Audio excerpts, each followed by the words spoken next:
This is a video from Jinjin's channel. This is Jinjin 5000 on YouTube. I would highly recommend you subscribe to this channel. This is Flash on his stream. It's about 3 years old. He's talking about how match fixing destroyed StarCraft's Asian games dream. And this is subbed in English. I am going to be pausing this video and adding my own commentary here. I have to mute this for the first few seconds because there's music that's playing. I don't want to get copyright struck. But in case you didn't know, maybe you're just a fan of StarCraft 2 and modern StarCraft 1, there was a massive match-fixing scandal in StarCraft 1 that rocked the game in a way that you couldn't imagine. StarCraft 1 was continuing to blow up in popularity. It was basically considered a national sport at that time. The best Zerg player in the world was caught match-fixing. It was Savior was his ID. He was a really good player. That's what made it so weird, was that it's like the guy that's winning it is also running like a match-fixing ring. And it was devastating. And of course, all these people that were really excited to follow competitive StarCraft were thinking, wait a minute, are these guys just throwing matches and you know, doing this? Anyways, I'll play a little bit of this video and then we'll talk about it. 근데 도적 때문에 작아진 건 맞지. 내가 그때까지만 해도 알고 있는 게 온게임 내 스폰이 두 개가 링크가 하고 있는데 그 뒤에 스폰이 두 개가 잡혀 있다. So immediately when this scandal happened, sponsors pulled out. Nobody wanted to have anything to do with this radioactive game.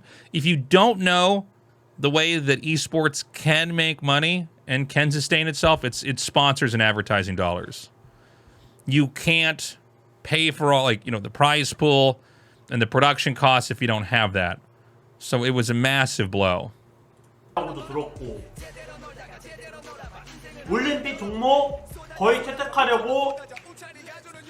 So he's talking about, he said the Olympics, he means Asian Games. There's a correction at the top. One of the big pushes that was happening at that time was to get StarCraft into the Olympics. By the way, this like really upsets certain people when you say this, like video games in the Olympics. I'm not losing any sleep over it. I'm also a guy that's just kind of there to push StarCraft and RTS in general. The argument for StarCraft was basically it's the first game that's this old that's still being played. So it would be more than just a marketing stunt. You know, there is something that feels a little bit strange if you were to put a brand new game, like let's say right when Overwatch came out, for like, this is going to be in the Olympics. It's like, well, is this game going to be here in 100 years? I don't know. But at least with StarCraft 1, there was the case to be made. Now, the Asian Games is under the same umbrella as the IOC, which is the International Olympic Committee. So when he's talking about the Olympics, Asian Games, I think a lot of times people view that as a gateway into possibly being in the Olympics. And of course, that would just be really good for the game in general. One of the problems at the time was that it had such a presence in Korea, more so than anywhere else, competitive StarCraft did. But at the same time, there's other Olympic Games where it's like, it's only popular in 2 or 3 countries and they'll still have it. But of course, this match-fixing scandal came out, and that really blew things up. 체육협회 왔다 갔다 했을 시기에 딱 터졌으니까. 그러고 다 끝났으니까. 그러고. By the way, this whole setting, he's eating, he's drinking soju. This is called a mukbang. Kind of like when you hear like the word PC bang, that's like a PC room. This would be like an eating room. This is like the term they've used for that. But basically, you have your meal and you talk to your chat. And a lot of times your chat will also be eating or having drinks. So that's what this is. I don't feel like we see this in Western culture that much, but this is a thing in Korean streaming culture. 여러분들이 모르는 얘기가 많아요. 뒤로. 그때 이미 스타판이 작아졌다고 하는데 원래 판은 작아졌다 커졌다 하는. So the same thing that I absolutely hate about our scene, where everybody's like, the game's dying. Like, people were saying this back in like 2002. The game's dying, the scene's, gonna go away, this stuff. It happens with the Korean fans. There's this weird level of pessimism that is always here with StarCraft, and it's bizarre because the game continues to survive and have players and have great games that come out. And if there was one thing I could do to fix whether it's the Korean scene or this scene, it's this weird catastrophizing of everything that happens. Or I don't know, just this pessimism. Now, obviously, the match fixing scandal was bad, so don't get me wrong about that. But you'll hear it constantly. Anyways.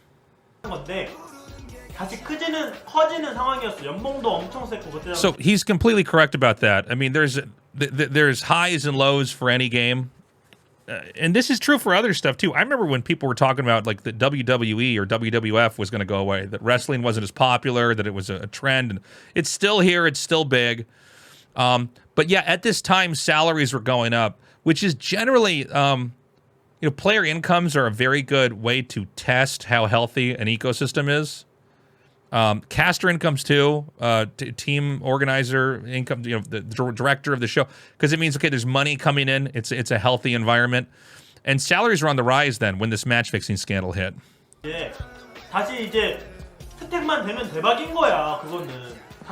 That's correct. So if StarCraft 1 had made it into the Asia Games, everybody would be getting probably a small income increase, and the top people would be doing very, very well. Or even better, I should say. 영호형 궁금한 게 있는데 데뷔 당시 때 입료한 첫 경기 소감 어땠나요? Sorry, let me just make sure I read all this. So,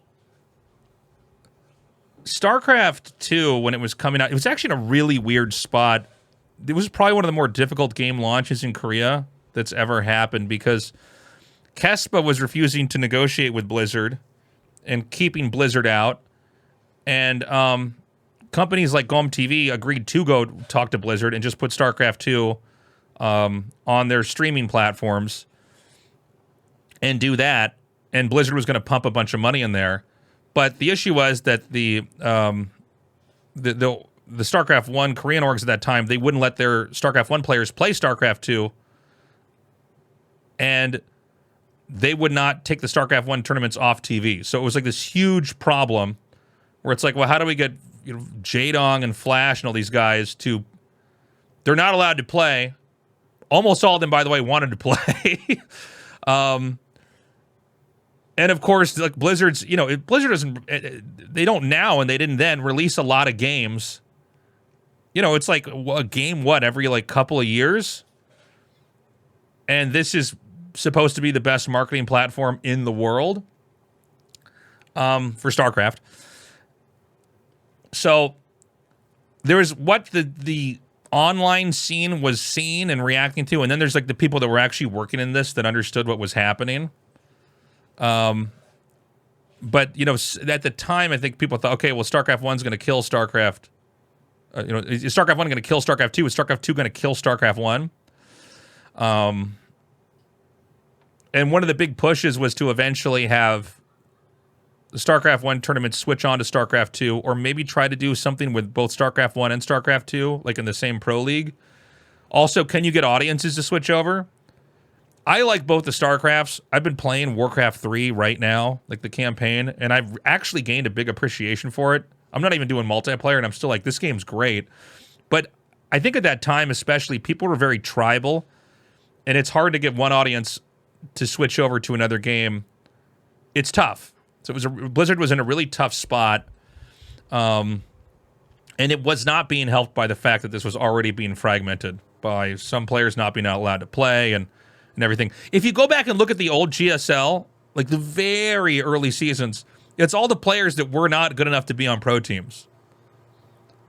Or had been on a pro team and just left. Some of them would just leave. MVP, I believe, just left his team. It's like, I'm going to go be independent. I'm going to do my own thing. Anyways, I'll let this play on. 시장을 보고서네. 블리자드도 막 그냥 막 내는 게 아니야. 이 시장이 이미 힘들기 때문에 내는 거고 게임도 그럴 때 다 생각하고 내는 거지. 만약에 더 잘 됐으면 절대 안. So I don't agree with him here at all. He says, I believe that if StarCraft 1 was on the rise again, they would have attempted an alternative approach to StarCraft franchise. I don't know how in the loop a lot of the players were about what was going on with Blizzard and the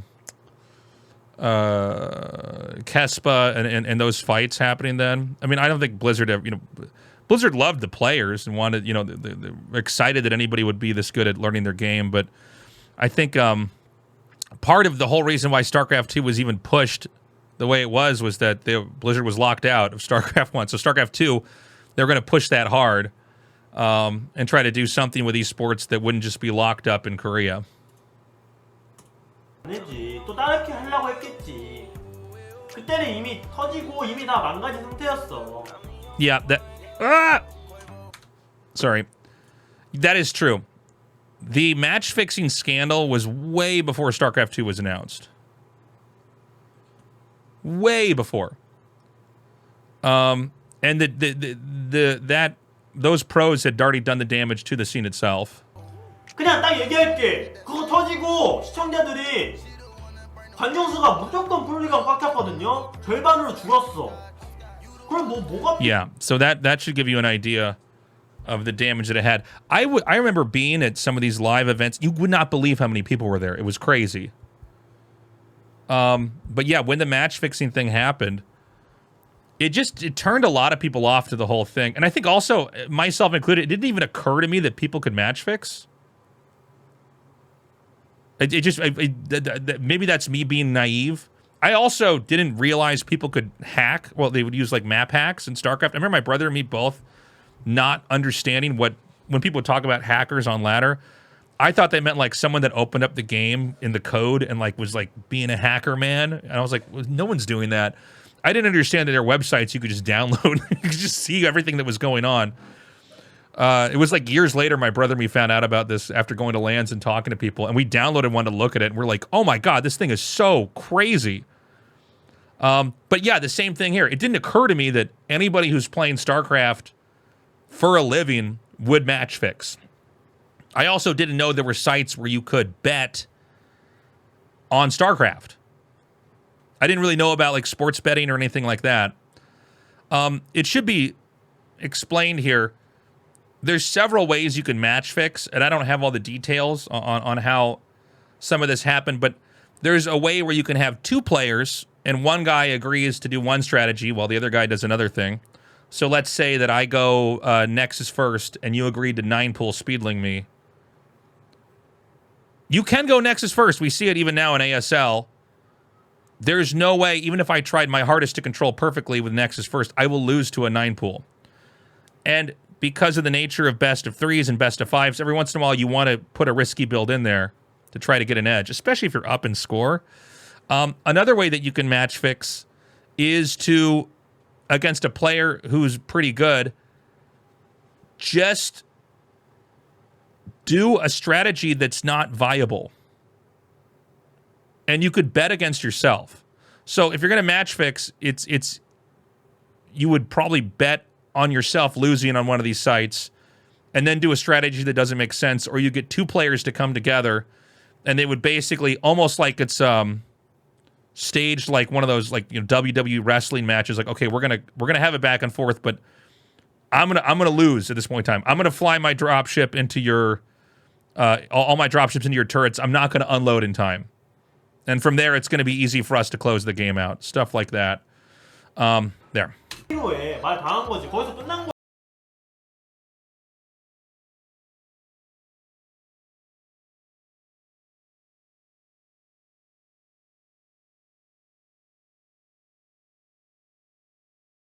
다 이해하지. 시청자 팬분들은 내가 당연히 이해하지.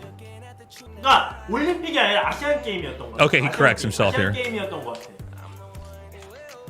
그때 막 거의 되냐 마냐. 그래서 나 맨날 체육협회 불려갔었거든. 나 이게 얼굴 마담을 해가지고 맨날 들어가서 이게 스타1이라는 게임이 어떤 게임이고 우리가 어느 정도. So he was a representative talking to the IOC about what the game was, why it matters, why you guys should consider including this as an international sport. 정도의 종주국이고 나는 그때 당시에 되게 진짜 활동 많이 했거든.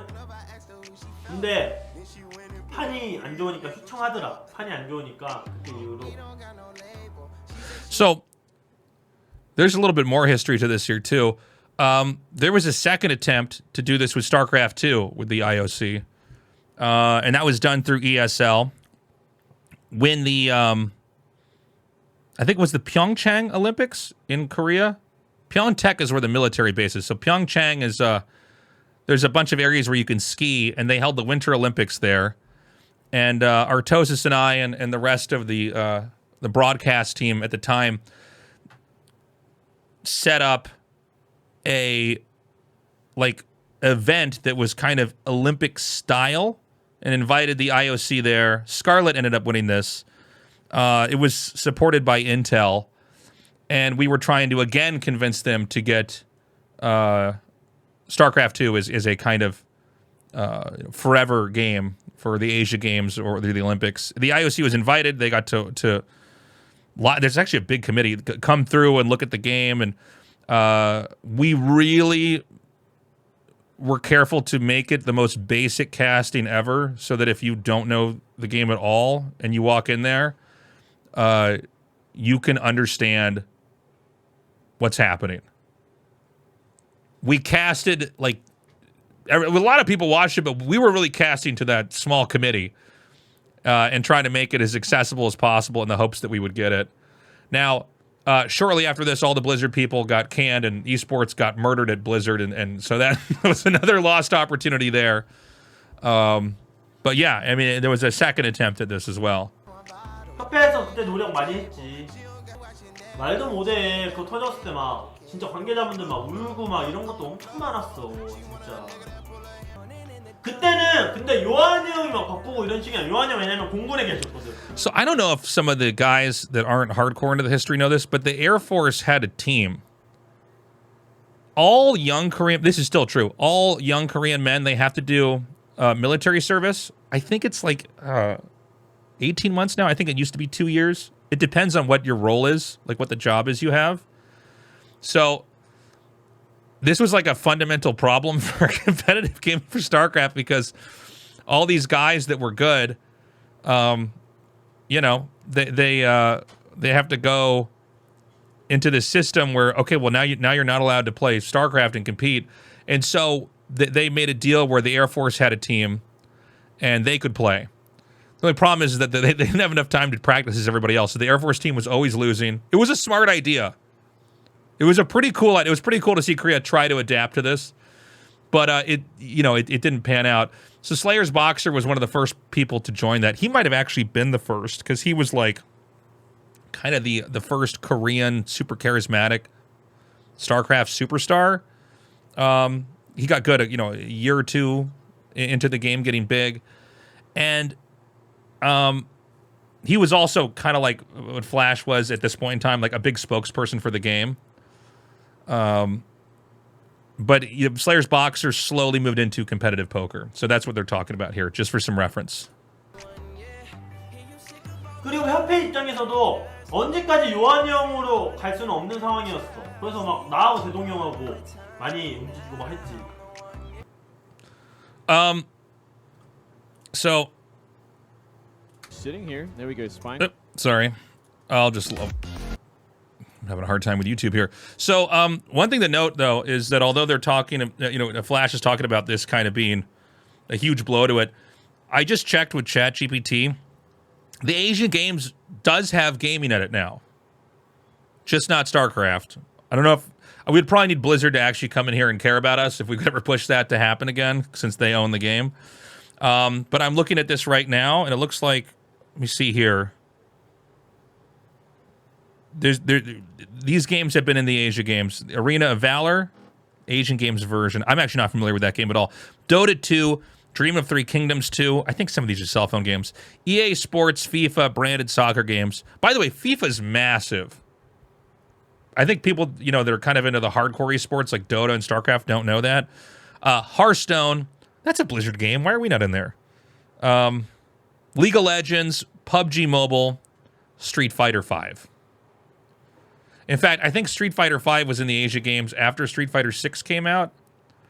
Or there was something like this that happened where, like, there was a Street Fighter V tournament happening after Street Fighter 6 came out, and that might have been it. Anyways, match fixing for StarCraft 1 was devastating.